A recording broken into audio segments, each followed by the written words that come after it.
Scarlet Hayes learned very early that survival rarely looked heroic. Most days, survival looked like exhaustion hidden beneath makeup, unpaid bills stacked inside kitchen drawers, and pretending everything was still normal while life quietly collapsed behind closed doors. Chicago never felt kind to people like her. The city glittered beautifully from a distance, filled with luxury penthouses, expensive restaurants, and powerful men pretending corruption belonged somewhere else. But Scarlett grew up on the opposite side of that illusion, where survival depended on how long families could delay losing everything. At 24, Scarlett worked 3 jobs without telling anyone the full truth. Morning shifts inside a downtown coffee shop, night bookkeeping for a failing auto garage, weekend catering events for wealthy clients who tipped based on mood rather than generosity. Sleep became optional long ago. Her father's gambling addiction had destroyed whatever stability once existed inside the Hayes family. Years earlier, Daniel Hayes operated a respected construction business until sports betting and underground poker circles consumed him completely. By the time Scarlett realized how serious the situation had become, their home was already drowning beneath debt collectors, loan sharks, and hidden financial threats. The worst part was not the poverty. It was the fear. Fear turned ordinary life into something fragile. Every knock at the apartment door made Scarlett tense instinctively. Every unknown phone number carried the possibility of another threat.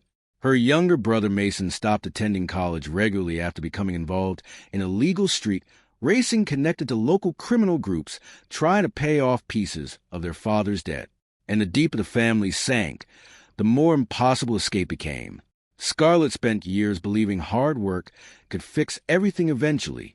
Then the violence started. One freezing November night, she returned home from work and found 2 men sitting inside their apartment without permission. Expensive suits, calm expressions, the kind of silence dangerous people carried naturally. Her father looked terrified. That frightened Scarlett more than the strangers themselves. One of the men calmly explained the situation while cleaning dirt beneath his fingernails with a pocket knife. Daniel Hayes owed nearly $2 million. Interest was increasing weekly, and patience inside their organization had officially ended. Scarlett remembered the way her father trembled while trying to negotiate for more time. The same man who once taught her never to beg now looked completely broken, sitting at the kitchen table beneath flickering apartment lights. Then the second man looked directly at Scarlett and smiled. That was the moment she understood debt could become more dangerous than violence itself. 3 days later, Damian Moretti entered her life. Scarlett first saw him inside a private downtown restaurant reserved entirely for political donors, celebrities, and men wealthy enough to purchase silence easily. The invitation arrived unexpectedly through one of her catering supervisors, along with instructions that made no sense. Wear formal black attire. No phone allowed. No questions asked. Scarlett almost refused immediately. But refusal stopped feeling simple once another threatening message arrived regarding Mason's growing criminal involvement. They knew everything about her family, which meant she no longer controlled the situation. The restaurant atmosphere felt unnaturally tense from the moment she arrived. Politicians occupied private booths beside corporate executives, while armed security monitored every entrance discreetly. Wealth flowed through the room so casually it almost felt theatrical. Then Damian Moretti walked in. Everything changed instantly. Conversation stopped. Waiters straightened nervously. Even powerful men avoided direct eye contact as Damian crossed the restaurant floor with cold, effortless confidence. Scarlett immediately understood why people feared him. Not because he looked violent, because he looked controlled. Damian Moretti was not physically intimidating in obvious ways. He wore tailored charcoal suits with understated elegance, his dark hair perfectly maintained, his expression unreadable beneath calm intelligence. But something about him felt emotionally distant enough to unsettle everyone nearby, like he had spent years learning how to disconnect himself from ordinary human reactions, and somehow that made him far more dangerous. Scarlett noticed another detail immediately. Nobody around Damian behaved naturally. They behaved carefully. Damian finally sat across from her private table, without introduction. No unnecessary greeting. No smile. Only silence while studying her calmly. Scarlett forced herself not to look intimidated. "What exactly is this?" she asked carefully. Damien folded his hands across the table. "An opportunity." His voice remained low, controlled, almost emotionless. Scarlett already hated how calm he sounded discussing her life. "You know about my family?" "Yes." "My father's debts?" "Yes." "Mason's legal problems?" Damien nodded once. The precision of his answers unsettled her deeply. Nothing about the conversation felt accidental. This meeting had clearly been planned long before she entered the restaurant. Then Damien placed a folder onto the table between them. Inside sat legal documents, financial reports, property transfers, and photographs connected to her family. At the center rested a marriage contract. Scarlett stared at it silently. "You want me to marry you? It would be temporary." The simplicity of his response almost made the situation feel unreal. Scarlett laughed once under her breath, though no amusement existed inside the sound. "You're insane." "Probably." The answer came so calmly, it disturbed her more than anger would have. Damien explained the arrangement with cold efficiency. Federal investigations had started circling portions of the Moretti organization. Rival Mafia families were positioning themselves to exploit weakness publicly. Damien required a politically beneficial marriage image to stabilize certain alliances and redirect public attention. Scarlett fit the narrative perfectly. Ordinary American woman, no criminal record, working-class background, publicly sympathetic story. A temporary marriage would strengthen Damien's image while helping manipulate ongoing investigations. In exchange, every debt connected to Hayes' family would disappear permanently. Mason's pending criminal charges would vanish, and her family would survive. Scarlett listened quietly while dread slowly settled into her chest. Because beneath the business language, one truth remained obvious. This was not a proposal. It was controlled desperation disguised as choice. "What happens if I refuse?" she asked finally. For the first time, Damien paused slightly before answering. "Your family's problems continue." The statement sounded neutral, but Scarlett understood the threat hidden beneath it immediately. She looked down at the contract again. The paper suddenly felt heavier than it should. Deep down, Scarlett knew the marriage itself mattered less than whatever Damien was truly trying to protect behind it, and that terrified her. The wedding happened 12 days later. Chicago media exploded with speculation the moment news leaked publicly. Headlines framed the relationship like a glamorous billionaire romance, while political commentators discussed Damien Moretti's growing influence across business and charity organizations. Nobody mentioned organized crime openly. That was how powerful men survived publicly, by controlling which truths sounded believable. Scarlett barely recognized herself during the ceremony preparations. Designers altered her appearance. Publicists coached her behavior. Stylists transformed her into the polished image expected beside someone like Damien. But no amount of luxury erased the suffocating feeling growing inside her chest. Everything felt staged, manufactured, controlled, especially Damien himself. Throughout the wedding planning, he remained emotionally distant while handling every detail like a corporate negotiation instead of a marriage. Meetings revolved around media schedules, political appearances, security arrangements, and public perception. Never emotions, never affection. Scarlett quickly realized Damien approached relationships strategically. Even marriage looked transactional in his world. The ceremony itself took place inside an enormous cathedral overlooking downtown Chicago beneath flashing cameras and armed private security disguised as event staff.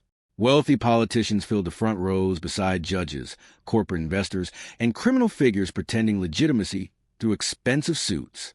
Scarlett felt trapped beneath every camera flash.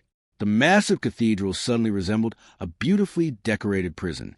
Then Damien slid the wedding ring onto her finger. And something shifted unexpectedly. Not romance. Awareness. Because the moment his hand touched hers, Scarlett realized this marriage would change her life permanently whether the contract ended eventually or not. Powerful men like Damien Moretti did not enter people's lives temporarily. They consumed them completely. Damien studied her quietly after placing the ring onto her hand. Most people would have missed the subtle observation hidden inside his expression. But Scarlett noticed. He was analyzing her reaction. Measuring it, that realization sparked something rebellious inside her immediately. Scarlett refused to become emotionally obedient simply because powerful people expected compliance. If Damien thought fear alone would control her, he underestimated her completely. And for the first time during the entire arrangement, Damien looked slightly intrigued by her, instead of merely strategic. The reception afterward unfolded inside an enormous private ballroom filled with crystal chandeliers, political speeches, champagne towers, and carefully manufactured elegance. Scarlett hated every second of it. People congratulated her without sincerity. Wealthy women examined her like an outsider accidentally allowed into elite society. Politicians smiled too easily while secretly studying Damien's influence across the room. Everything about the night felt emotionally artificial. Even Damien remained distant beside her despite maintaining the perfect public image expected from newlyweds. He touched her only when cameras approached. Nothing more. That restraint should have comforted Scarlett. Instead, it made her suspicious, because emotionally detached men often hid the most dangerous intentions. Hours later, needing space from the suffocating ballroom, Scarlett slipped quietly into one of the private side hallways connected to the reception area. That was when she heard them, two armed men speaking near the security corridor beyond the kitchen entrance. Their voices remained low but urgent. The snipers already positioned. "We only need confirmation before midnight." And Moretti? A brief silence followed, then one chilling answer. "He dies tonight." Scarlett froze instantly. Her pulse slowed. Every instinct inside her screamed the same terrifying realization. She may have just married a man marked for assassination. Scarlett barely slept the night after the wedding. The whispered assassination plot echoed through her mind long after the reception ended, repeating itself like a warning she could not escape. Every flashing camera, every forced smile, every politician shaking Damien Moretti's hand suddenly felt connected to something darker hiding beneath the elegant surface of his world. And the most disturbing part was simple. Damien never looked surprised by danger. As the black armored convoy carried him away from downtown Chicago shortly before sunrise, Scarlett watched the city lights disappear behind rain-covered windows, while armed security vehicles surrounded them from every direction. Nobody inside the convoy spoke unnecessarily. Not Damien. Not the drivers. Not the men carrying weapons beneath tailored jackets. The silence felt trained, professional, like everyone around Damien had learned long ago that asking questions inside his world usually ended badly. Scarlett sat beside him in tense stillness while his attention remained focused on encrypted reports displayed across a tablet screen. Hours earlier, someone planned to kill him during his own wedding reception. Yet Damien appeared emotionally untouched by it. No anger, no fear, only calculation. That unsettled Scarlett more deeply than violence would have, because people eventually reacted to fear. Men like Damien adapted to it. The estate appeared nearly 40 minutes outside the city, hidden behind massive iron gates, surrounded by dense forest and private security checkpoints. Scarlett first noticed the architecture before anything else. The mansion looked less like a home and more like something built to intimidate. Dark stone walls, towering Gothic windows, sharp iron balconies overlooking endless private grounds.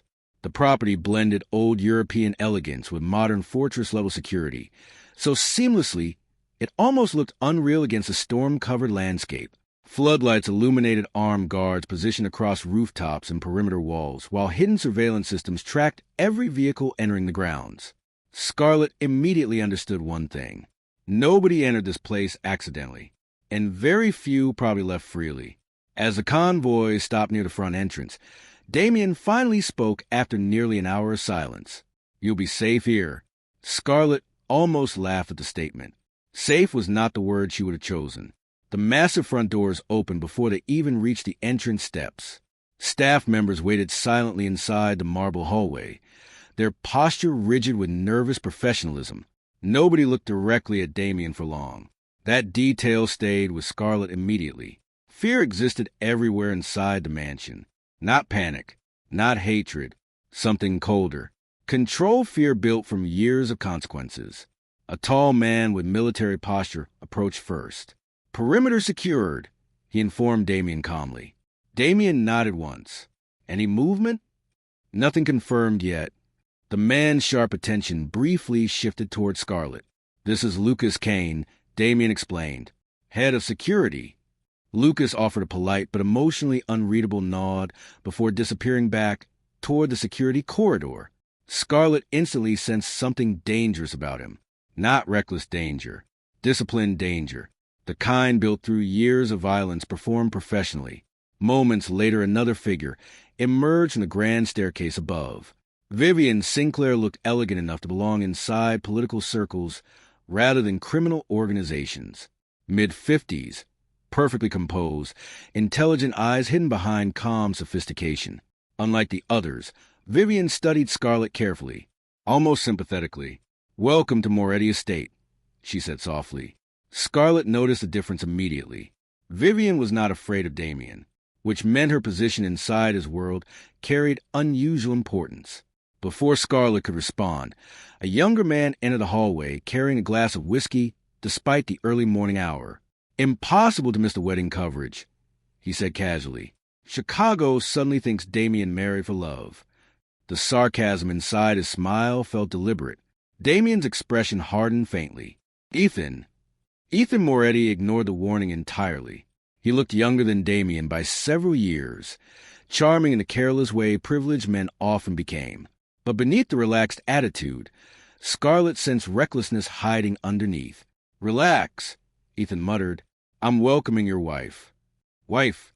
The word still felt emotionally wrong every time she heard it. Damien finally turned towards Scarlett fully. "There are rules inside this house." The calmness of his voice instantly erased Ethan's amusement. Scarlett folded her arms carefully. "Of course there are." Damien ignored the sarcasm. In public, the marriage remained convincing. Meaning, appearances matter. Scarlett already hated where the conversation was going. "You'll attend events beside me. Media interactions. Political functions. Publicly, we behave as expected. And privately?" A brief pause followed. Then Damien answered with cold precision. "Privately, we remain separate." The statement should have relieved her. Instead, it created another layer of suspicion. Everything about Damien's behavior felt emotionally controlled beyond normal restraint. Scarlett expected manipulation, intimidation, maybe even cruelty after agreeing to the marriage contract. Instead, Damien maintained careful distance constantly. That emotional absence became unsettling quickly. "There are areas of the estate you're forbidden from entering," he continued. Scarlett's attention sharpened instantly. "Why?" "Because I said so." The answer irritated her immediately. Damien studied her reaction calmly, almost expecting resistance. "You'll have unrestricted access to most of the property, but the east wing, underground levels, and lower security corridors remain off-limits." Scarlett noticed Lucas watching the conversation silently from nearby. Security, underground levels, restricted areas. The mansion suddenly felt even less like a home, and more like a carefully disguised operation center. Over the following days, Scarlett slowly began understanding the true atmosphere surrounding the Moretti estate. Luxury existed everywhere.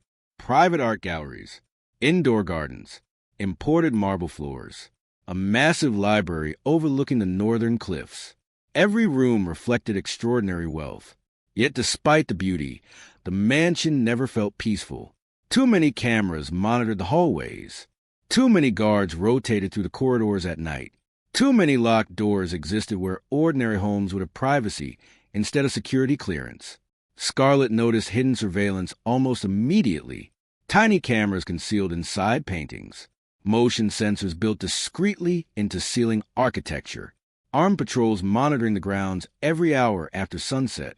The estate functioned like a military compound pretending to be a billionaire residence.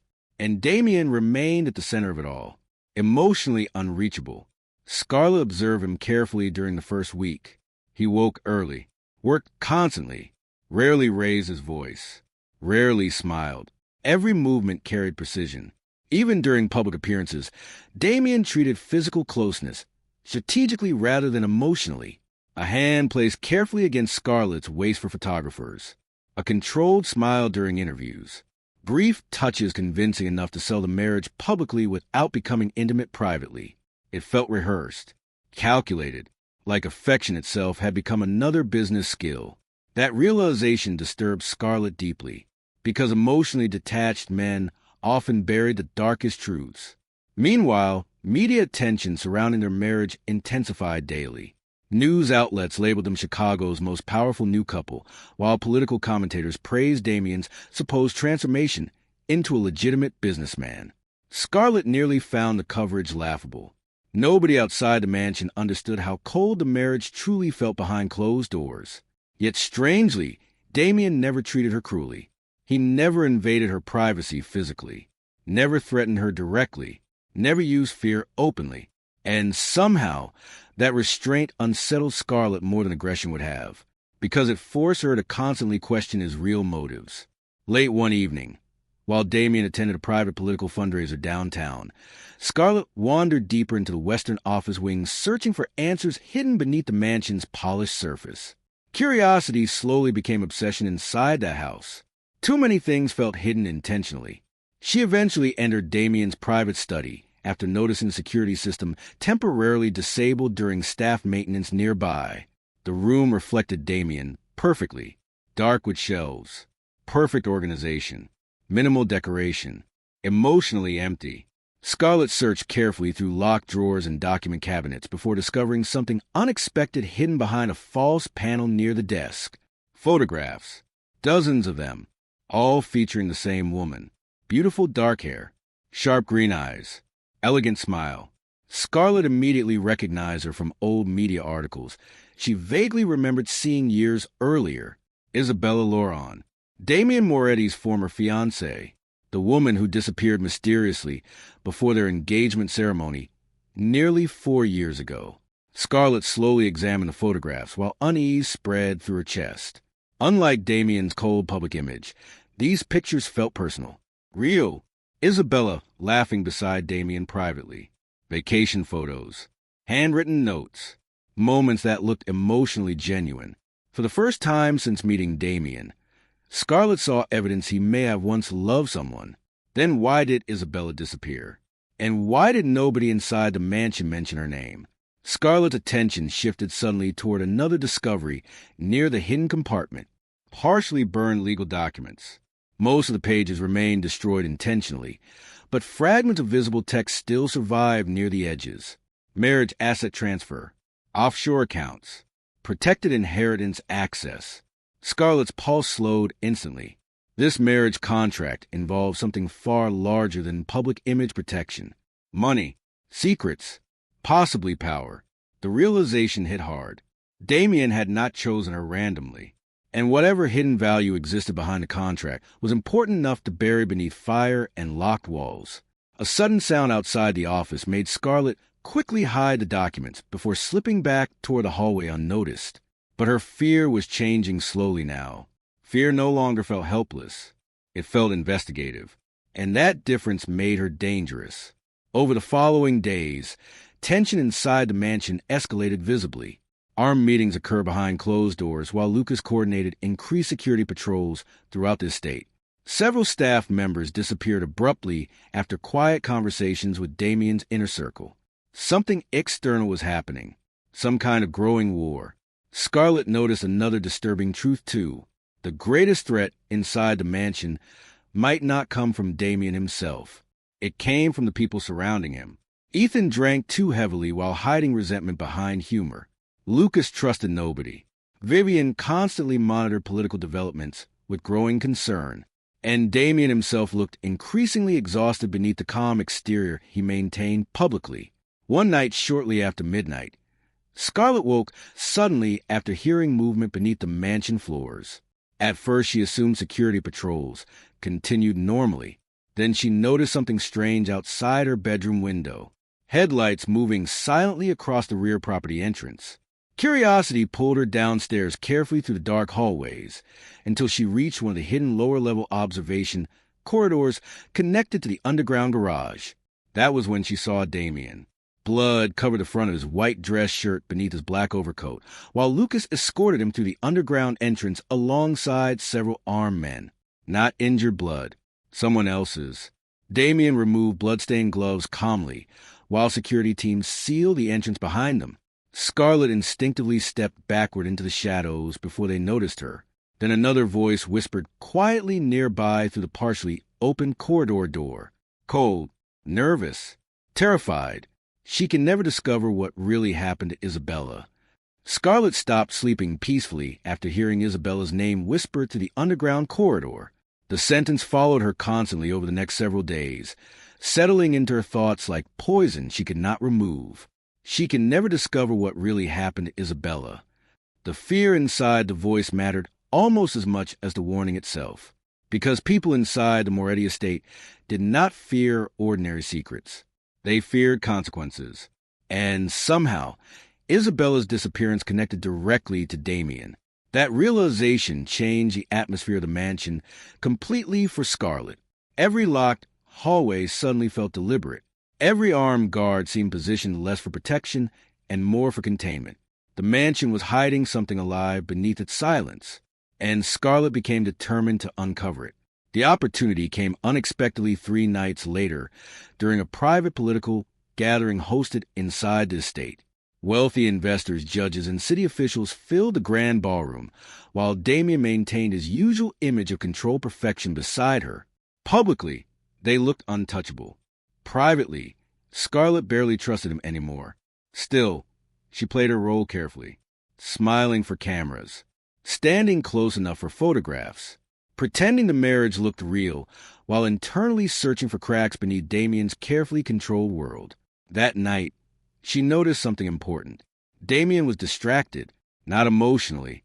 Strategically, his attention repeatedly shifted toward Lucas Kane and several armed men monitoring the state entrances. Quiet tension spread to the security teams while encrypted messages moved constantly between Damien's inner circle. Something dangerous was approaching. Scarlet finally slipped away from the ballroom during the middle of a political speech and quietly followed Lucas through the eastern hallway forbidden to her. Since arriving at the mansion, the restricted wing looked completely different from the luxurious public sections upstairs.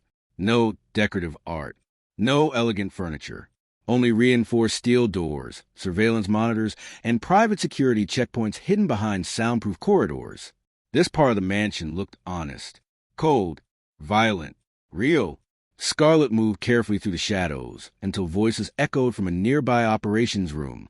Lucas stood beside Damien, reviewing surveillance images across several digital screens, while another unfamiliar man argued aggressively nearby. Scarlet instantly recognized a stranger from criminal headlines she secretly researched online days earlier. Adrian Vale, one of the most feared syndicate leaders operating across the East Coast. Unlike Damien's calm restraint, Adrian carried brutality openly. Sharp features, expensive suits hiding visible scars near his throat. The kind of man who looked emotionally dangerous even while standing still. Scarlet stayed hidden quietly outside the partially open doorway. She should never have been brought here, Adrian snapped coldly. Damien's expression remained unreadable. That decision was already made.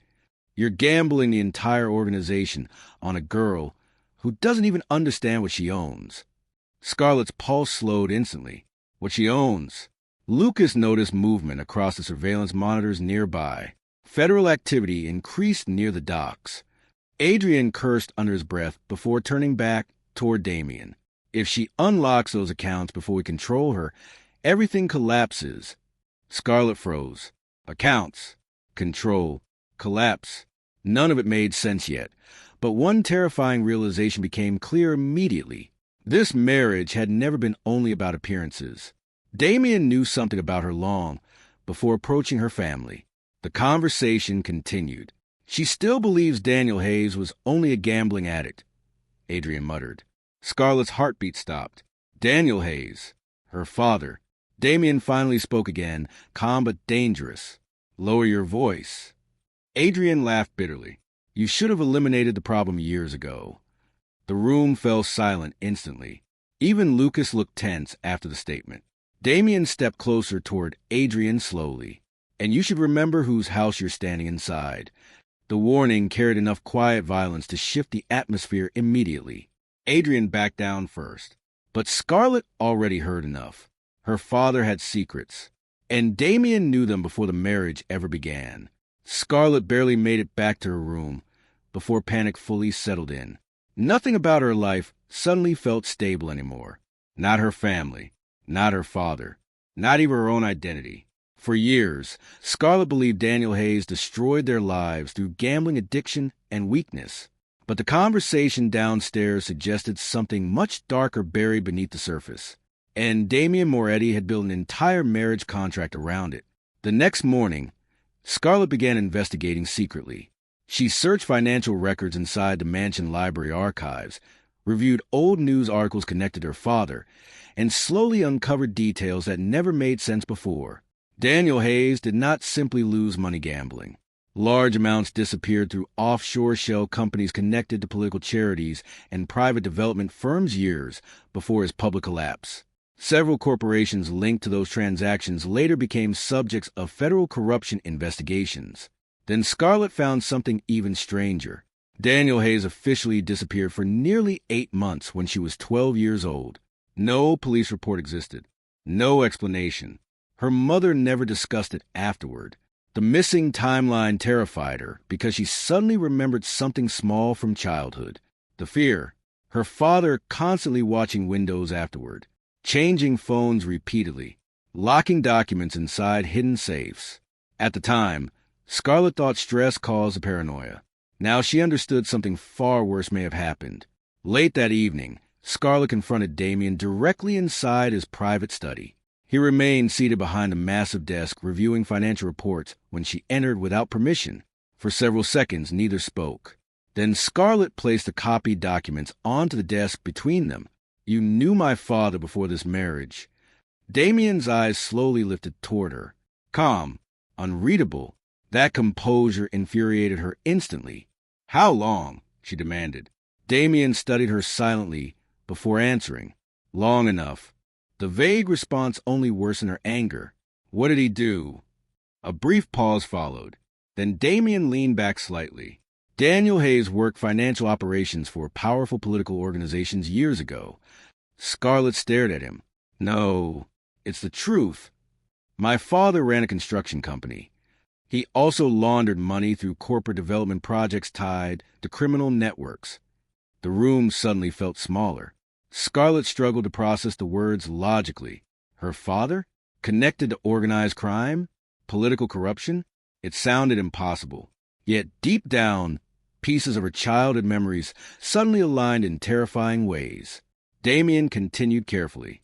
Eventually, Daniel stole evidence from people far more dangerous than himself.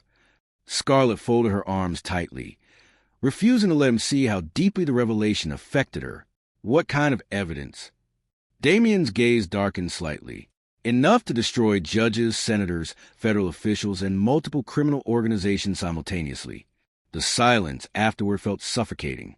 Scarlett slowly realized the full implication. Her father never truly escaped his past. He survived it temporarily. And what does any of this have to do with me? Damien's expression sharpened almost imperceptibly. Daniel transferred access protocols before disappearing. Scarlett frowned. Access to what?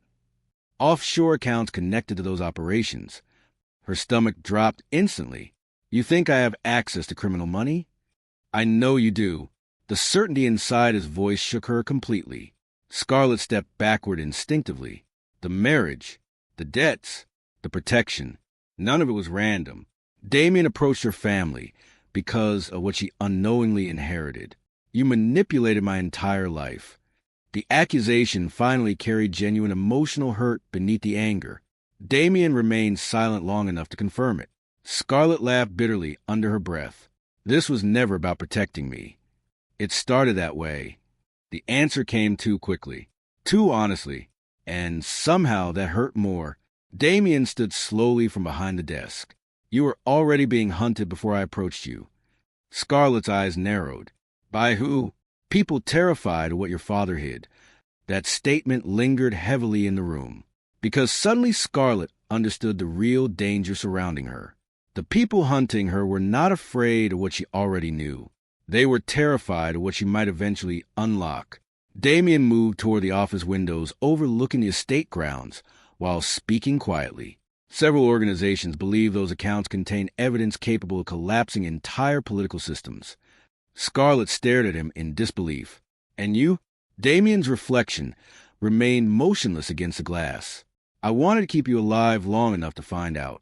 The honesty inside the statement unsettled her deeply, because despite the manipulation, part of him truly meant it. That emotional contradiction became increasingly dangerous. Over the following weeks, security around Scarlett intensified dramatically. Armed escorts followed her through the estate, while Lucas personally supervised movement throughout the mansion. Damien canceled several public appearances entirely after rival syndicate activity increased near Chicago. Adrian Vale's organization had begun moving openly against the Moretti family, and Scarlett sat directly at the center of the conflict now. The pressure inside the mansion worsened daily. Media speculation intensified. Political investigations expanded. Several businesses connected to Damien's organization were raided unexpectedly by federal agents. Meanwhile, Scarlett noticed something unexpected hidden beneath Damien's behavior. He was secretly investigating his own empire. Late one evening, while searching through restricted files inside the office wing, Scarlett discovered encrypted records connected to Damien's private operations. Surveillance reports, financial transfers, evidence, not protecting criminal networks, building cases against them. Scarlett slowly realized Damien had spent years quietly collecting information against powerful figures inside his own organization. The discovery changed everything she thought she understood about him. Was he trying to destroy his empire or survive it? Before she could fully process the realization, another file caught her attention near the bottom drawer. Old photographs. Scarlett carefully opened the folder and felt her blood turn cold instantly. The picture showed Damien standing beside a younger version of her father nearly 15 years earlier. But that was not the worst part. A little girl appeared beside them, smiling toward the camera. Young, maybe 9 years old. Scarlett herself. Scarlett did not confront Damien about the photographs. That frightened her more than the discovery itself. For 3 nights, she kept the hidden file locked inside her bedroom drawer while pretending nothing had changed. Publicly, she still played the role expected from Damien Moretti's wife. She attended political dinners, smiled for cameras, walked beside him through crowded charity events while reporters praised their perfect marriage. But internally, something fundamental had broken. Damien had known her long before the contract, long before the debts, long before her family collapsed. And no matter how carefully she replayed the past in her mind, Scarlett could not decide which truth terrified her more, that Damien had manipulated her entire life strategically, or that part of him genuinely seemed to care whether she survived. The emotional contradiction became unbearable. So Scarlett made a decision she should have made weeks earlier. She planned her escape. The mansion security systems initially looked impossible to bypass. Cameras covered nearly every hallway, while armed guards rotated shifts with military precision. Lucas Kane designed the estate, like a fortress built to survive war. But Scarlett had spent weeks observing patterns quietly.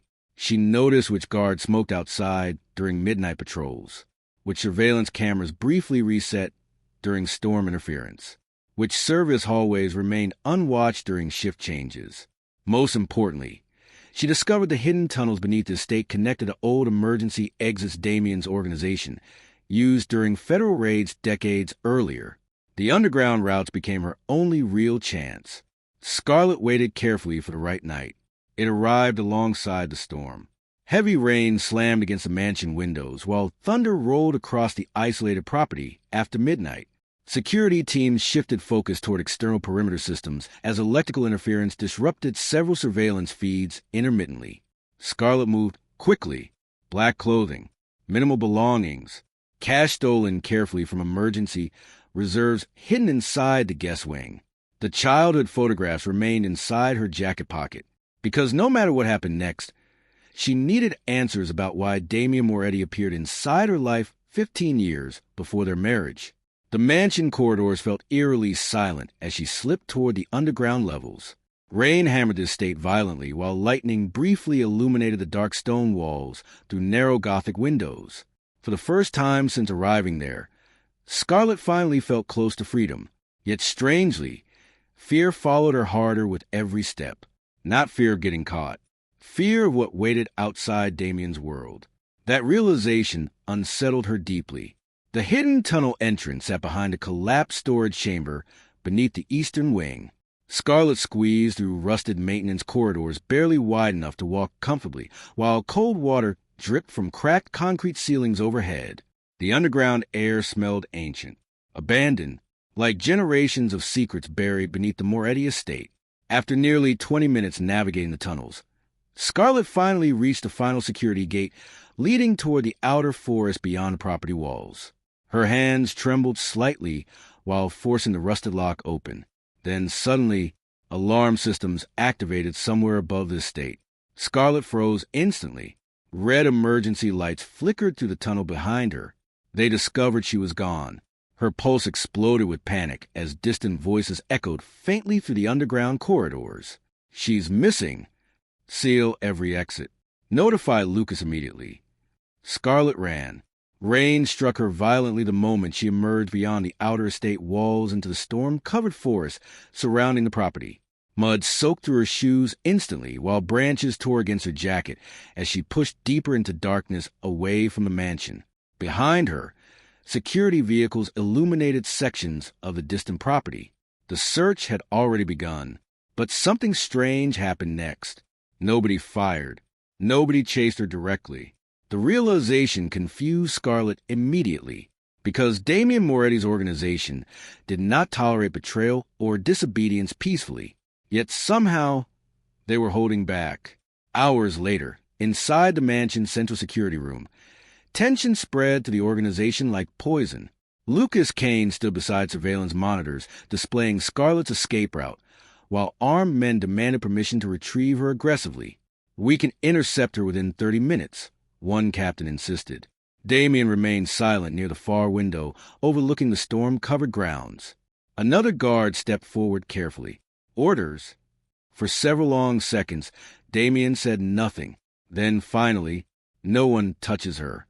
The room fell completely silent. Lucas looked toward Damien sharply. "She has access to sensitive information. I'm aware. She could expose us." Damien's expression darkened faintly. "She won't." The certainty inside his voice unsettled even Lucas. "You're letting her walk away?" Another man asked carefully. Damien turned slowly toward the room, and for the first time in weeks, genuine exhaustion appeared beneath his controlled exterior. She deserved the choice. Nobody argued after that, because despite Damien's calm tone, something dangerous hid beneath it. Not anger, regret. Meanwhile, Scarlet survived the first 2 days alone, moving between cheap motels, abandoned transit stations, and crowded city districts where surveillance became harder to maintain. She cut her hair shorter using motel scissors, purchased secondhand clothing using cash, and avoided remaining anywhere long enough to establish predictable patterns. Yet freedom felt strangely unfamiliar now. For weeks, the mansion suffocated her emotionally, but outside it, isolation felt colder somehow. Scarlet hated herself for noticing the difference. Every time headlights appeared behind her, she expected armed men to drag her back toward Damien's world. Every stranger inside train stations suddenly looked suspicious. Every phone notification made her pulse spike instinctively. She realized something uncomfortable during those sleepless nights alone. Fear had changed shape. Inside the mansion, fear came from control. Outside it, fear came from uncertainty, and uncertainty felt endless. On the third night, Scarlet finally contacted someone connected to her father's past using information secretly copied from Damien's office archives before escaping. The meeting took place inside an abandoned boxing gym hidden beneath an old industrial warehouse near the Chicago riverfront. The man waiting there introduced himself as Nathan Cole, late 50s, former financial operative, nervous eyes carrying years of paranoia. The moment he saw Scarlet, visible fear crossed his face. "You shouldn't have contacted me." Scarlet folded her arms tightly. "You knew my father." Nathan hesitated before nodding slowly. "Years ago." "What was he involved in?" The older man laughed bitterly under his breath.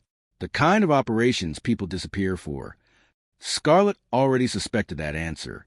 but hearing it confirmed still hurt. Nathan eventually explained pieces of the truth carefully. Daniel Hayes once managed hidden financial transfers connecting politicians, judges, criminal syndicates, and corporate elites through offshore laundering systems. Eventually, Daniel discovered evidence proving several organizations, including parts of the Moretti network, were secretly trafficking far more than money: human trafficking, illegal weapons, political assassinations. The realization turned Scarlett's stomach instantly. "He tried exposing them?" she asked quietly. Nathan nodded. "And they tried killing him for it." Scarlett's thoughts immediately shifted toward Damien. Was Damien Moretti involved? Nathan remained silent too long. Finally, he answered carefully, "Not the way you think." That confused her immediately. Nathan sighed heavily before continuing. Years ago, Damien actually tried leaving the organization after his father died. Scarlett stared at him. "That's impossible." "No," Nathan replied quietly. "What's impossible is escaping families like theirs alive." Nathan explained that Damien inherited the Moretti empire young after multiple assassinations destroyed most of his family leadership. Unlike previous bosses, Damien initially attempted restructuring operations away from violence and trafficking. Then betrayal happened. Internal leaders sold information to rival syndicates. People Damien trusted were murdered publicly. Political allies turned against him. And eventually, survival forced Damien back into brutality. Not because he enjoyed violence, because weakness inside organized crime guaranteed death. Scarlett struggled processing the revelation. For weeks, she convinced herself Damien represented everything corrupt inside that world. Now the truth looked far more complicated. That emotional uncertainty became dangerous quickly, especially because part of her already missed him. The realization terrified her. For the first time in her life, Scarlett understood something painfully honest. Survival without trust could feel lonelier than captivity. Meanwhile, Damien tracked her constantly, not directly, never close enough to frighten her, but quietly through private surveillance networks, financial monitoring systems, and trusted contact positioned throughout the city. Every night, he reviewed reports confirming her location. Every night, he chose not to bring her back. Lucas eventually confronted him privately. "You're compromising the organization." Damien barely looked away from the surveillance screen, displaying Scarlett entering another motel alone. "She's safer outside the estate right now." Lucas frowned. "Adrian Vale's people are already searching." That finally pulled Damien's full attention upward, because Adrian represented a different kind of threat entirely. Unlike Damien, Adrian Vale believed fear solved every problem permanently, and Scarlett carried access to secrets Adrian desperately wanted. 3 nights later, the danger finally arrived. Scarlett noticed a black SUV following her shortly after leaving a small diner near the Western Industrial District. At first, she tried convincing herself paranoia caused the suspicion. Then another vehicle appeared ahead. Too coordinated, too deliberate. Her pulse accelerated immediately. She turned sharply into narrow side streets crowded with abandoned warehouses, while rain poured heavily across the city once again. Footsteps followed moments later. 3 men emerged from the darkness, carrying suppressed weapons beneath long overcoats. Scarlett ran. Panic exploded through her chest while gunfire cracked violently behind her, bullets shattering concrete near the alley walls. One assassin grabbed her jacket violently near the chain-link fence ahead. Scarlett screamed while fighting desperately against his grip. Then suddenly the man collapsed backward. Blood exploded across the pavement. Another gunshot echoed from the shadows. Damien emerged through the rain wearing black tactical clothing, soaked with blood not entirely his own. His expression looked colder than Scarlett had ever seen before. One remaining attacker raised his weapon instinctively. Damien shot him without hesitation. The final assassin froze in terror. Scarlett recognized him instantly. One of Damien's own trusted captains from the Moretti estate. The betrayal hit Damien immediately, too. And without a single word, Damien put a bullet through the man's chest. The gunshot echoed through the alley long after the body hit the pavement. Rainwater mixed with blood beneath the dead captain, while Damien stood motionless in shadows, his weapon still lowered toward the ground. Scarlett could not stop staring at him. Not because he killed the man, because of the expression on his face afterward. There was no satisfaction inside it, no rage, only exhaustion, like betrayal no longer surprised him anymore. The realization unsettled Scarlett deeply. Chicago's storm continued pouring around them, while distant sirens echoed across the industrial district nearby. Damien stepped toward her carefully, breathing heavier than before beneath the soaked black tactical jacket, stained with blood. "You're hurt?" Scarlett asked instinctively. Damien shook his head once. "Not mine." The answer should have relieved her. Instead, something colder settled into her chest. One of Damien's own trusted captains had just tried helping rival assassins abduct her. The betrayal reached deeper into the Moretti organization than either of them realized. And judging from Damien's expression, he already understood exactly how dangerous that truth was becoming. Within 20 minutes, Lucas Kane arrived with armed extraction teams sweeping through the abandoned warehouses surrounding the district. Bodies disappeared quickly. Evidence vanished professionally. By the time police sirens reached the area, the alley already looked nearly untouched except for rain and broken concrete. Scarlett sat silently inside the armored SUV beside Damien during the drive back toward the estate. This time, the silence between them felt different. Not cold, heavy. For the first time since meeting him, Scarlett no longer viewed Damien entirely as the monster controlling her life. Because monsters rarely looked haunted by guilt, and Damien Moretti looked exhausted by it. The mansion felt more dangerous than ever after their return. Security doubled overnight. Armed guards monitored every entrance continuously, while encrypted communications flooded through the estate operations wing. Several members of Damien's organization disappeared before sunrise after internal interrogations began quietly beneath the mansion. Nobody trusted anyone anymore. The war had officially entered the Moretti family itself. Scarlett noticed it immediately. Staff avoided eye contact more than usual. Lucas carried visible tension constantly. Even Ethan stopped joking entirely after learning one of their own captains betrayed the organization. And Damien barely slept at all. Scarlett often noticed lights glowing inside his office long after midnight, while financial records, surveillance files, and encrypted reports covered every surface around him. The calm control he normally maintained publicly was beginning to fracture beneath pressure. The empire surrounding him was destabilizing fast. And somehow Scarlett had become emotionally trapped at the center of its collapse. 3 days after the alley attack, Damien finally allowed her inside the underground operations wing voluntarily. That alone changed everything. Because until then, every hidden section of the mansion represented secrecy and control. Now, Damien was choosing to show her the truth. The underground command center looked less like a criminal headquarters and more like an intelligence agency hidden beneath luxury architecture. Massive digital surveillance walls monitored financial networks, political movements, private ports, shipping routes, and encrypted federal investigations simultaneously. Scarlett immediately realized the terrifying scale of Damien's influence. Judges, senators, corporate executives. Entire systems appeared connected through invisible corruption networks buried beneath legitimate industries. And someone was funding all of it. Scarlett moved slowly beside the illuminated financial boards, while Damien watched quietly from nearby. "These accounts," she said carefully, studying transaction chains across multiple offshore corporations. "They connect politicians directly to trafficking operations." Damien nodded once. "Most of them don't even realize who they're financing anymore." Scarlett turned toward him sharply. "You knew?" "I suspected."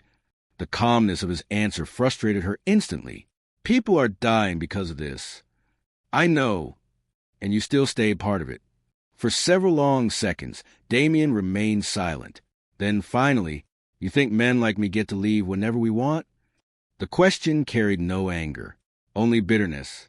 That emotional honesty caught Scarlett off guard. Damien stepped toward one of the digital screens displaying decades of financial movement hidden beneath shell corporations and political charities. "My father built most of these operations long before I took control." Scarlett stayed quiet while he continued. "When I was 19, rival syndicates attacked our family estate outside Milan." His voice remained calm. Too calm. The kind of calm people developed after surviving trauma repeatedly. They murdered my mother first. Scarlett's chest tightened slightly. Damien kept staring toward the glowing surveillance screens instead of her. My younger brother died trying to protect her. The room suddenly felt colder. Scarlett finally understood something terrifying about Damien Moretti. Violence did not shape him gradually. It raised him. Damien folded his hands behind his back carefully. After that night, I inherited everything. Scarlett watched him closely while pieces of his emotional distance finally began making sense. Not because he lacked humanity, because humanity became dangerous in his world. They trained me to survive, Damien continued quietly, not to feel. The honesty inside the statement unsettled Scarlett more deeply than any threat ever had, because for the first time, she saw the man hidden beneath the reputation, not the feared Mafia boss, not the politically protected criminal, just someone emotionally damaged long before she entered his life. Scarlett slowly realized something else too. Damien hated parts of his empire almost as much as the people trying to destroy it. That truth became impossible to ignore over the following days. Together, Scarlett and Damien began quietly tracing financial networks connected to her father's stolen evidence. Scarlett's background in bookkeeping unexpectedly helped her recognize hidden laundering patterns most investigators overlooked. The deeper they searched, the uglier the corruption became. Government officials funding trafficking routes through humanitarian organizations, judges protecting criminal shipments, private security firms laundering assassination contracts through political campaigns. Entire systems built on invisible violence hidden beneath wealth and public respectability. And Damien had secretly collected evidence against all of them for years. Scarlett discovered the proof accidentally one night while reviewing archive files inside the underground command center. Encrypted folders labeled with names of senators, federal agents, and Moretti leadership figures stretched across multiple secure drives. Thousands of documents, financial records, recorded conversations, photographic evidence. Scarlett stared at the files in disbelief. You were building cases against your own organization. Damien looked up slowly from across the room. Yes. How long? A long time. The answer chilled her instantly, because suddenly she understood the full truth. Damien Moretti planned to eventually destroy his own empire long before meeting her. The realization changed everything between them. For weeks, Scarlett assumed Damien protected the organization above all else. But now she saw something entirely different. A man quietly preparing for collapse. Maybe even redemption. That emotional shift frightened her more than hatred ever could, because trust was beginning to replace fear, and emotional dependence inside their world could become deadly. Meanwhile, external pressure escalated rapidly. Federal investigations quietly expanded throughout Chicago, while Adrian Vale's syndicate increased attacks against Moretti operations aggressively. Several warehouses connected to Damien's shipping network exploded within days. Political allies suddenly stopped returning calls. Financial accounts froze unexpectedly across multiple corporations. The empire was bleeding from every direction. Lucas eventually confirmed the worst truth privately. There are too many traitors left inside the organization. Scarlett noticed Damien barely reacted anymore, as if betrayal exhausted him too completely for anger. But the violence kept escalating. 2 nights later, an explosive device detonated beneath one of Damien's convoy vehicles downtown. The following morning, federal agents raided 3 Moretti-owned businesses simultaneously. Hours after that, a sniper killed one of Damien's financial advisors outside a courthouse before disappearing completely. The war was no longer hidden. It was spreading publicly, and Scarlett remained directly connected to the center of it. Yet despite everything, emotional closeness between her and Damien deepened quietly during the chaos. Not through romance, through understanding. Scarlett started recognizing exhaustion behind Damien's control. Damien noticed how fiercely Scarlett refused to surrender emotionally despite constant fear surrounding her life. They became dangerous to each other slowly, because shared trauma creates intimacy faster than love ever could. Late one evening, Scarlett found Damien alone inside the mansion's private chapel hidden near the Western Gardens. The discovery surprised her. She never imagined someone like Damien spending time inside, place is built for prayer. He looked up briefly when she entered. Neither spoke immediately. Rain tapped softly against the stained glass windows surrounding the darkroom, while candlelight flickered across Damien's exhausted expression. Finally, Scarlett sat quietly beside him. "You regret it," she said softly. Damien stared ahead silently. "Every day." The answer carried devastating honesty. Scarlett realized he was not talking only about violence. He meant everything.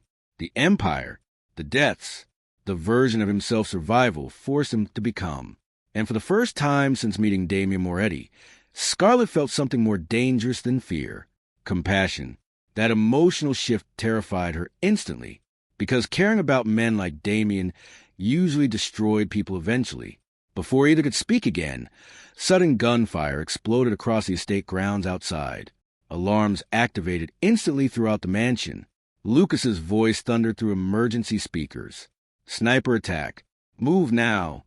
Damien shoved Scarlett downward seconds before bullets shattered the chapel windows violently behind them.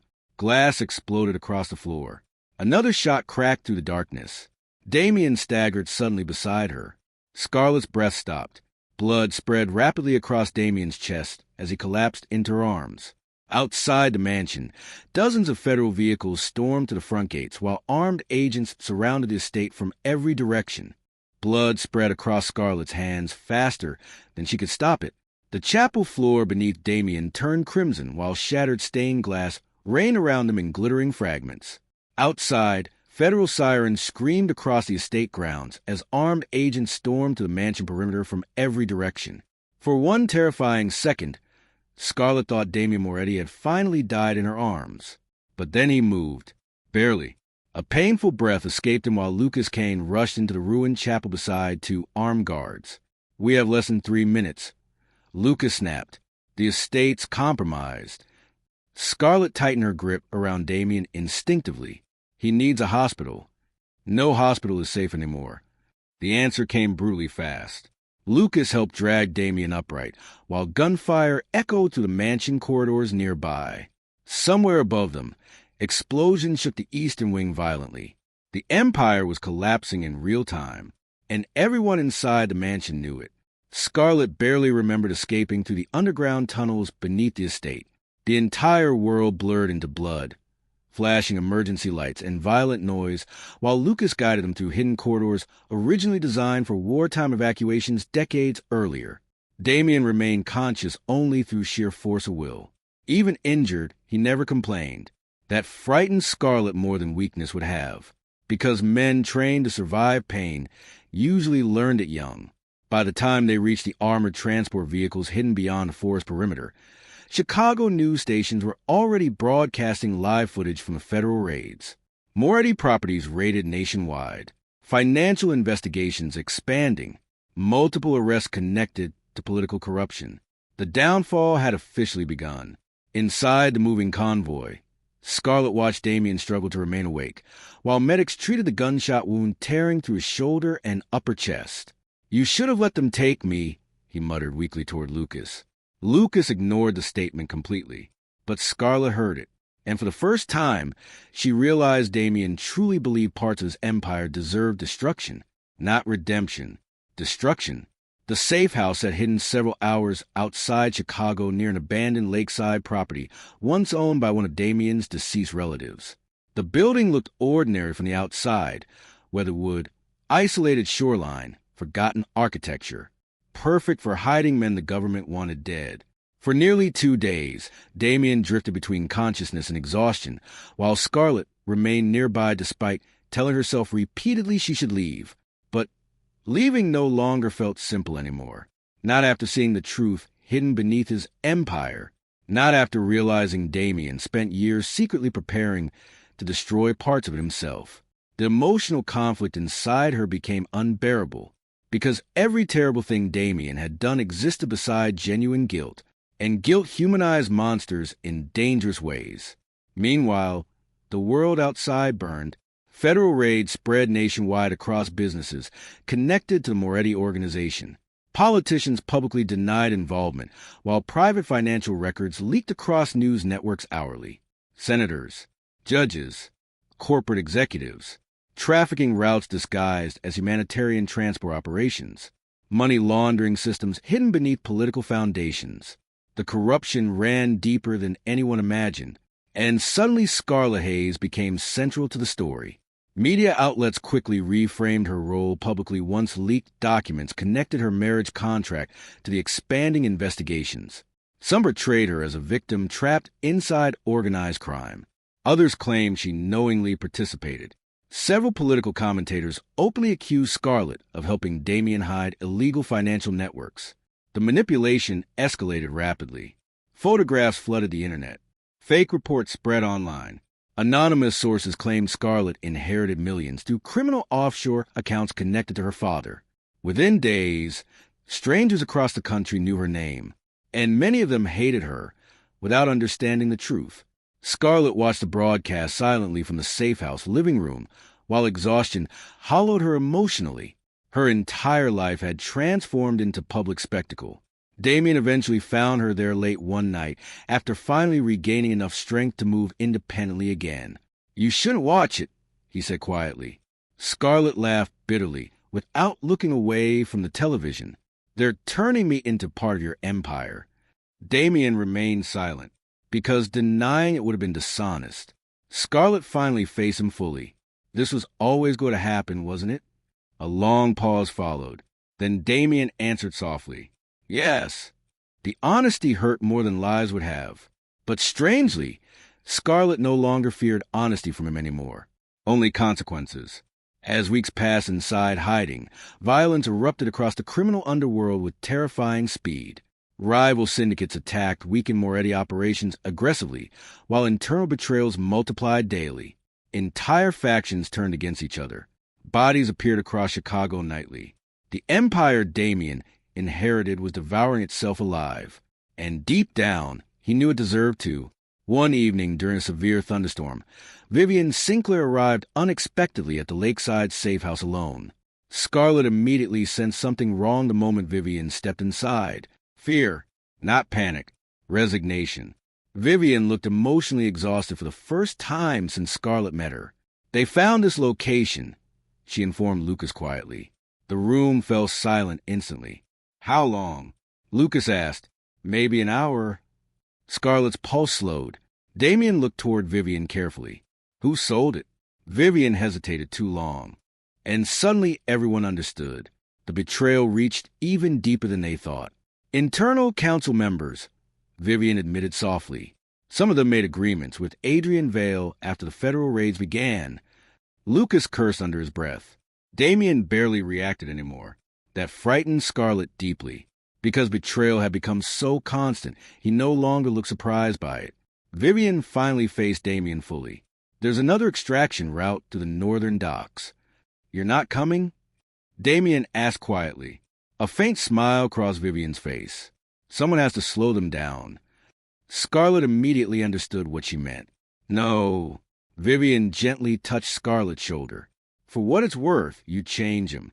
The statement stunned Scarlett completely. Before anyone could stop her, Vivian handed Lucas several encrypted drives containing financial evidence tied to political leaders and trafficking operations throughout multiple states. Then she left the safe house alone before dawn. 3 hours later, explosions lit the shoreline miles away, while federal radio traffic intercepted violent confrontations near the Northern Highway exits. Vivian never returned. Scarlett never forgot Damien's expression after realizing the truth. Not rage. Grief. Quiet grief hidden beneath years of emotional discipline. Another person lost to the empire surrounding him. Another consequence he blamed himself for carrying. The psychological exhaustion between them deepened afterward. Damien stopped pretending control still mattered. Scarlett stopped pretending fear controlled her decisions anymore. They began speaking honestly for the first time since the marriage began. No manipulation. No political strategy. Just truth. One cold evening, while reviewing encrypted files together inside the safe house basement, Scarlett uncovered something that changed everything again. The marriage contract itself. Not the public version. The original internal agreement hidden beneath layers of coded financial authorizations and political signatures. Scarlett stared at the screen in disbelief. This was funded through council reserves. Damien frowned slightly before moving closer. Then his expression darkened instantly. Several powerful figures inside his own organization secretly financed the marriage arrangement before he ever approached Scarlett's family. But worse than that, additional documents revealed contingency directives attached to the contract, termination authorizations, asset recovery clauses, elimination protocols. Scarlett's blood turned cold while reading the final classified memorandum. The marriage was never designed to protect them permanently. It was designed to control Scarlett until the offshore account access codes were recovered, then eliminate both her and Damien afterward. For several long seconds, silence consumed the basement completely. Even Damien looked shaken, because suddenly he realized something horrifying. The corruption inside his empire reached beyond criminal greed. People within his own organization manipulated him from the beginning. The marriage itself had been engineered partly as a trap. Scarlett slowly looked toward him. You didn't know. Damien's jaw tightened slightly. No. For the first time since meeting him, Scarlett witnessed genuine betrayal hit Damien personally. Not tactical betrayal. Emotional betrayal. The realization broke something inside him quietly. Because despite all his power, Damien Moretti had been controlled too. That truth changed the balance between them forever. Over the following days, Scarlett transformed emotionally beneath pressure. Fear no longer guided her decisions. Strategy did. She began helping Lucas organize leaked evidence distribution, while tracking political connections hidden inside the offshore financial networks tied to her father. The frightened woman forced into a fake marriage was disappearing slowly. In her place stood someone learning how power actually worked, and how dangerous truth became once exposed publicly. But the enemy networks surrounding them were adapting just as quickly.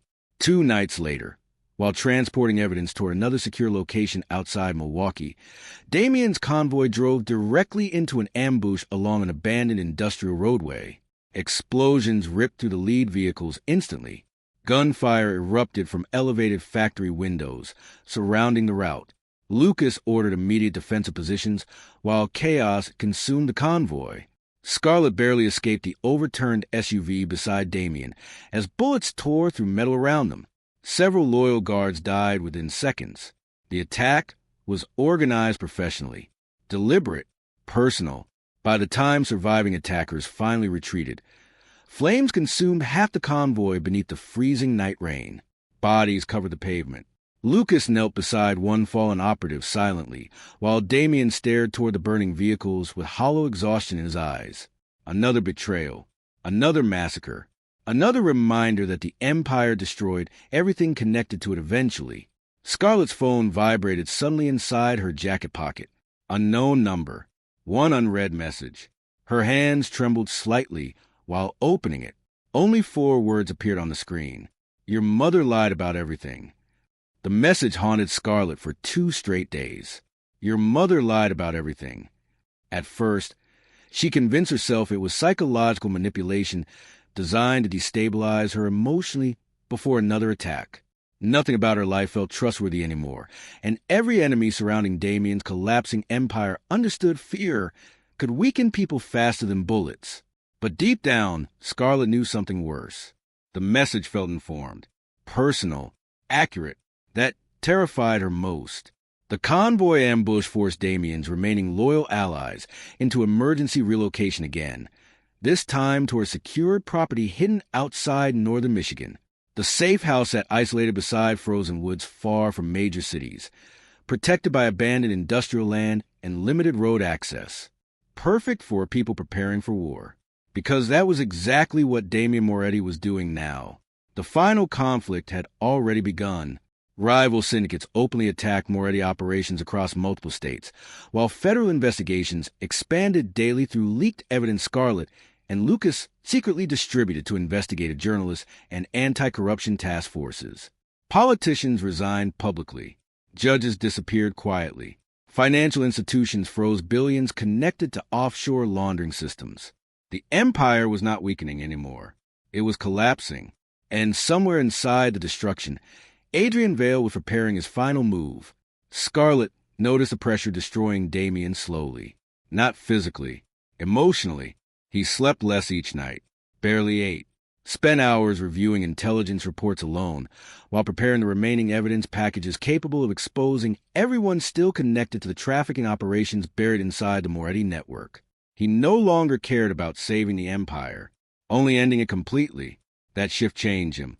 The obsession with control that once defined Damien began disappearing beneath exhaustion and guilt. Scarlett saw it clearly now every time he looked at the casualty reports from internal warfare spreading through his organization. People were dying because of decisions his family made long before he inherited power. And despite all the violence surrounding him, Damien still blamed himself for every consequence. One evening, Lucas approached Scarlett privately inside the safe house kitchen while Damien worked downstairs reviewing encrypted evidence files. "There's someone asking for you." Scarlett immediately tensed. "Who?" Lucas hesitated. "That's complicated."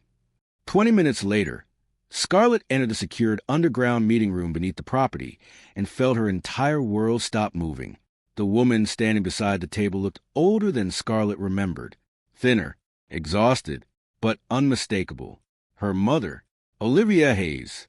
Scarlett could not breathe for several seconds, because according to everything she believed for years, her mother was dead. The emotional shock hit so violently Scarlett physically stepped backward. Olivia's eyes filled instantly with restrained emotion. "Scarlett." The sound of her voice shattered something inside Scarlett completely. All the grief she buried since childhood suddenly resurfaced at once. The funeral, the closed casket, the years believing she lost both parents to corruption and fear. It had all been a lie. Scarlett's voice barely worked. "You're alive." Olivia lowered her head slightly. "Yes." The betrayal inside that single truth cut deeper than anything Scarlett expected. Not because her mother survived, because she chose disappearance instead of her daughter. Scarlett struggled, controlling the anger rising inside her chest. "You let me believe you were dead." Tears filled Olivia's eyes immediately. "They would have killed you if they knew where I was." "That doesn't answer anything." Olivia looked emotionally broken, standing there beneath the cold, underground lights. "After your father disappeared, people started hunting everyone connected to the evidence he stole. Federal agents placed me into protective custody secretly." Scarlett laughed bitterly. "And nobody thought telling me the truth mattered? It wasn't safe." "That's not your decision anymore." The room fell silent. Damien remained near the far wall during the confrontation, saying nothing while Scarlett's entire understanding of her family collapsed again in front of her. Eventually, Olivia revealed the deeper truth. Years earlier, Scarlett's father discovered trafficking systems hidden beneath political financial operations he managed secretly. What began as money laundering eventually exposed organized human trafficking routes protected by politicians, corporate elites, and multiple criminal syndicates simultaneously, including powerful members of the Moretti organization. Scarlett slowly turned toward Damien. His expression remained calm, but not defensive, because he already knew. Olivia continued carefully. "Damien's father was one of the men financing those operations." The statement hit Scarlett like ice water. Damien lowered his eyes briefly, not denying it. Scarlett stared at him in disbelief. "You knew this?" "Yes." "And you still brought me into this family?" Damien finally looked directly at her. "I brought you close enough to survive it." The answer only complicated her emotions further, because somehow both things were true. Damien's family helped build the corruption, destroying Scarlett's life, and Damien himself was trying to destroy it now. That contradiction became unbearable emotionally. Olivia revealed even more horrifying truths throughout the night.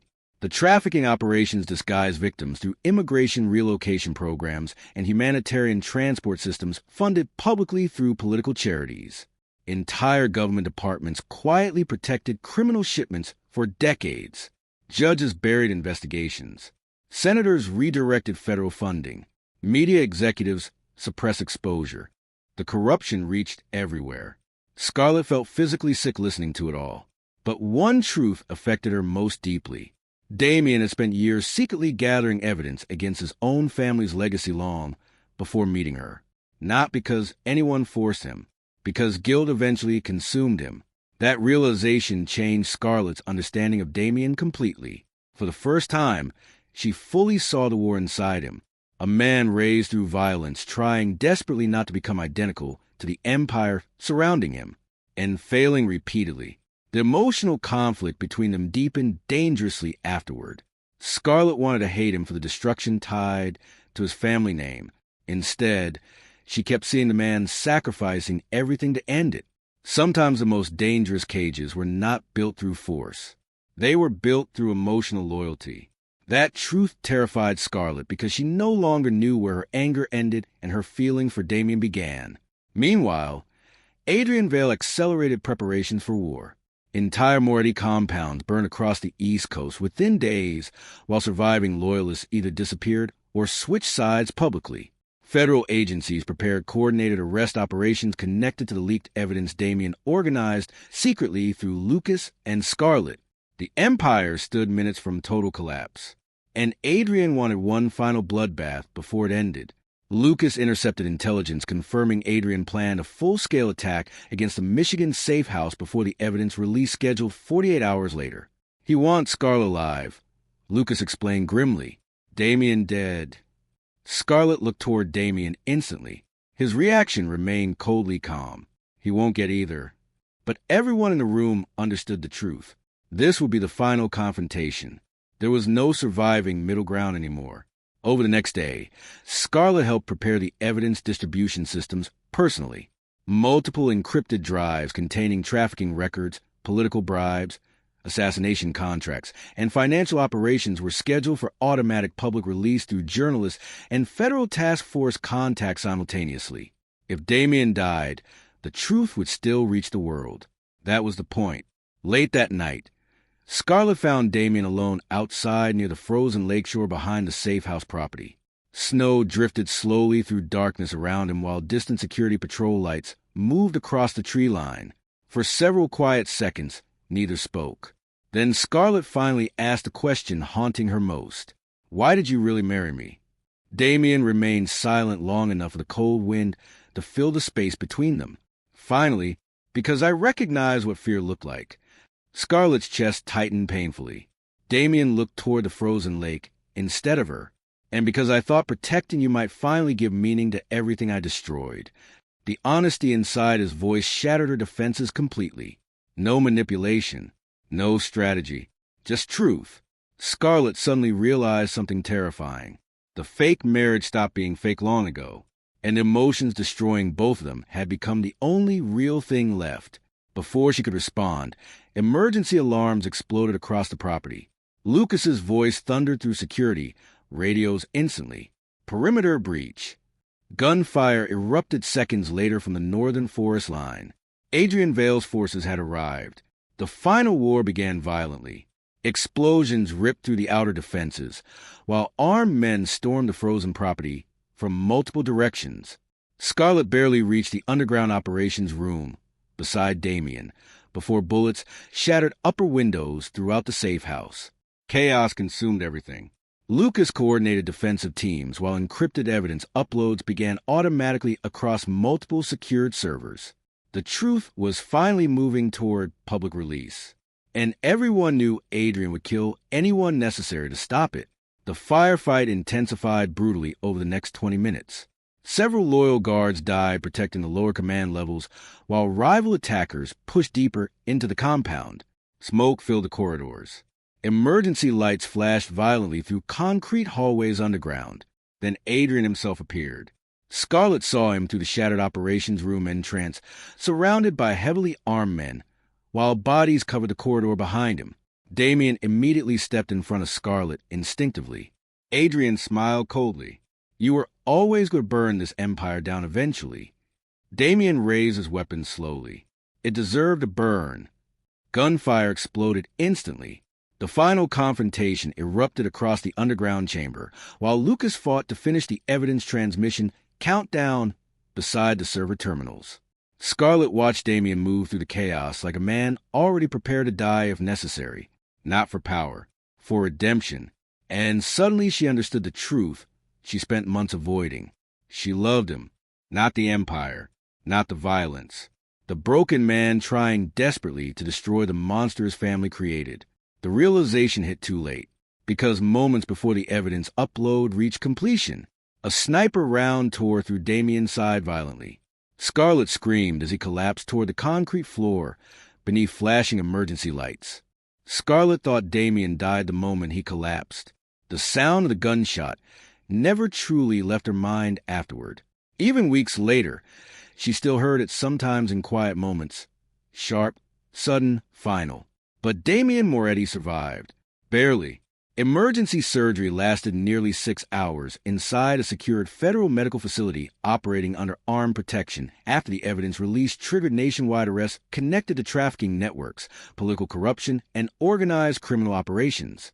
By sunrise, the world Damien spent his life controlling had begun collapsing permanently. Federal agents raided private estates belonging to senators, and judges exposed through the leaked files. International investigations expanded across banking systems tied to offshore laundering networks. Moretti operations across multiple states either surrendered or disappeared entirely within days. The empire did not fall dramatically. It rotted publicly. And for the first time in decades, powerful men who believed themselves untouchable finally looked afraid. Scarlett watched most of it unfold from the hospital waiting area, wearing blood-stained clothes nobody remembered to replace. She barely slept, barely moved, because after everything that happened, one truth terrified her more than violence ever had. If Damien died before waking up, she would never forgive herself for waiting too long to tell him the truth. The realization haunted her constantly, not because their relationship started beautifully. It didn't. Their entire connection began through manipulation, fear, power, and survival. But somewhere beneath all the destruction, something real still emerged between them, and neither of them expected it. 3 days later, Damien finally regained consciousness. Scarlett stood beside the hospital window when his eyes slowly opened beneath dim evening light, spilling to a secure recovery room. For several quiet seconds, he simply looked at her, alive, exhausted, human. The sight nearly broke her emotionally. "You stayed," Damien said weakly. Scarlett laughed softly through tears. She stopped trying to hide anymore. "You almost died." A faint shadow of humor touched his expression briefly. "That keeps happening around you." The comment should have sounded cold. Instead, it felt strangely comforting, because after months of violence and emotional chaos, they finally spoke without pretending anymore. No fake marriage, no contracts, no manipulation, just honesty. That emotional shift changed everything afterward. Over the following months, the investigations expanded rapidly across the country, while Scarlett became one of the government's most important public witnesses against the corruption networks exposed through Damien's evidence archives. The media transformed her from scandal headline into survivor almost overnight. Interviews spread nationally. Political analysts debated the scale of corruption uncovered to the Moretti collapse. Public sympathy towards Scarlett grew after federal prosecutors confirmed she had been manipulated into the marriage while secretly helping dismantle trafficking systems connected to organized crime. But fame brought consequences, too. People recognized her everywhere. Strangers stared constantly. Some viewed her as courageous. Others viewed her as permanently tied to violence regardless of the truth. Scarlett learned quickly that surviving public corruption did not erase trauma.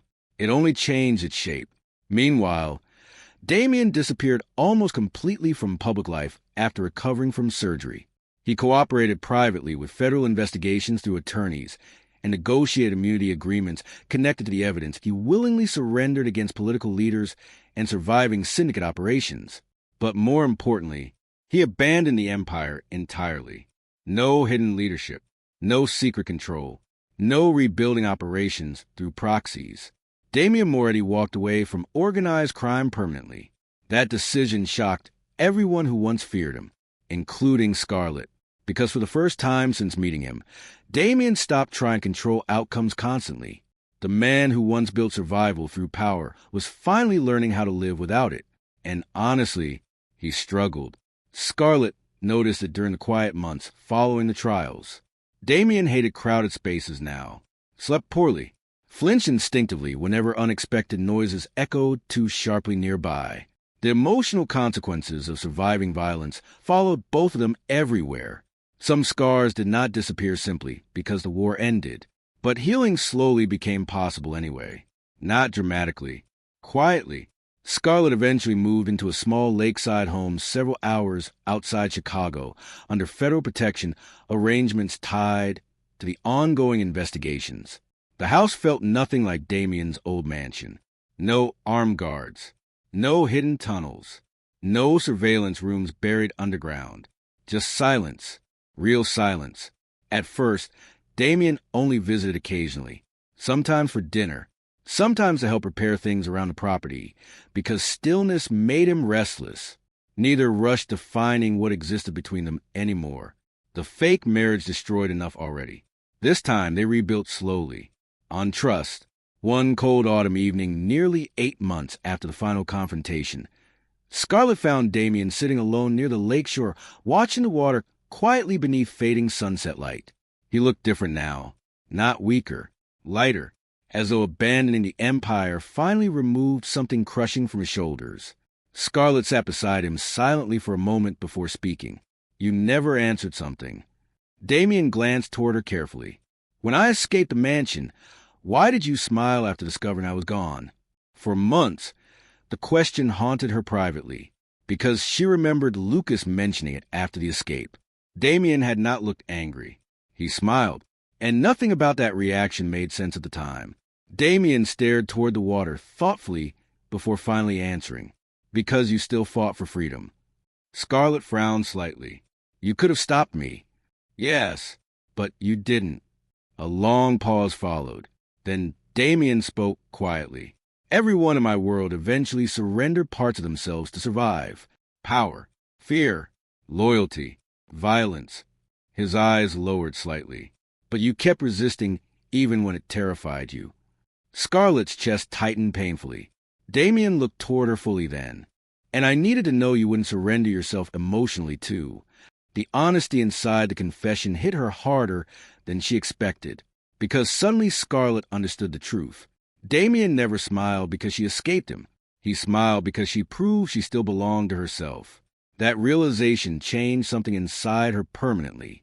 Scarlett slowly reached for his hand, without fear this time, not because Damien became harmless, but because somewhere along the way, she stopped fearing him long ago. The realization surprised her deeply.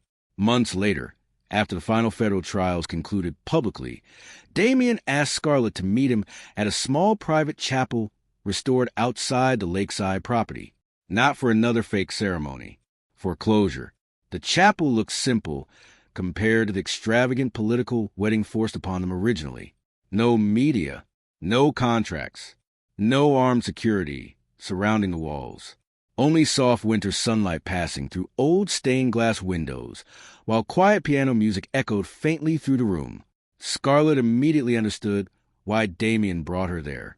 Their first marriage represented survival. This moment represented choice. Damien stood waiting near the front of the chapel, dressed simply in dark formal clothing, without the intimidating power he once carried everywhere. For the first time since meeting him, Scarlett saw no Mafia boss standing there, only a man emotionally exhausted from surviving himself. Damien handed her something quietly. The original marriage contract. Scarlett stared down at the document that once controlled her entire life. Then Damien spoke softly. "You don't owe me anything anymore." The words shattered her emotionally, because that was the final thing she never expected from him. Freedom. Real freedom. No pressure. No manipulation. No guilt attached to staying. The man who once forced her into a fake marriage now offered her a future where she owed him absolutely nothing. Scarlett looked at the contract one final time before tearing it slowly in half. Then again, and again, until the pages fell uselessly across the chapel floor between them. Damien watched silently while emotion flickered carefully beneath his controlled expression. Scarlett stepped closer afterward, not because she was trapped, because she chose to, and that difference meant everything. The ceremony itself remained private and symbolic rather than legal. No vows about ownership or loyalty. No promises built through obligation. Only honesty. Two damaged people choosing healing instead of control. For the first time in their lives, neither needed power to keep the other close. That emotional piece felt fragile sometimes, but real. Weeks later, during a quiet snowfall evening near Christmas, Scarlett returned home after meeting with federal investigators handling the final trafficking prosecutions still ongoing nationwide. She immediately noticed a package sitting near the front doorway. No return address. No delivery records. Damien appeared moments later from the kitchen, instantly tense after seeing her expression. "What is it?" Scarlett carefully opened the envelope together with him at the dining table beneath warm yellow light. Inside sat a single flash drive. Nothing else. Damien's expression darkened immediately. Lucas later confirmed no federal agency sent it, which meant someone else wanted them to see whatever contained. Scarlett inserted the drive into her laptop carefully. Surveillance footage loaded onto the screen. Date stamp. The night Scarlett first entered Damien's mansion after the fake wedding. The camera angle showed the underground entrance hallway beneath the estate, where Damien secretly returned covered in blood weeks before Scarlett discovered the truth about Isabella. The footage continued silently for several seconds. Then suddenly, a familiar woman stepped onto the screen alive. Scarlett's breath stopped instantly. Damien went completely still beside her, because the woman both of them believed died years ago had just appeared clearly on camera. Isabella Moretti,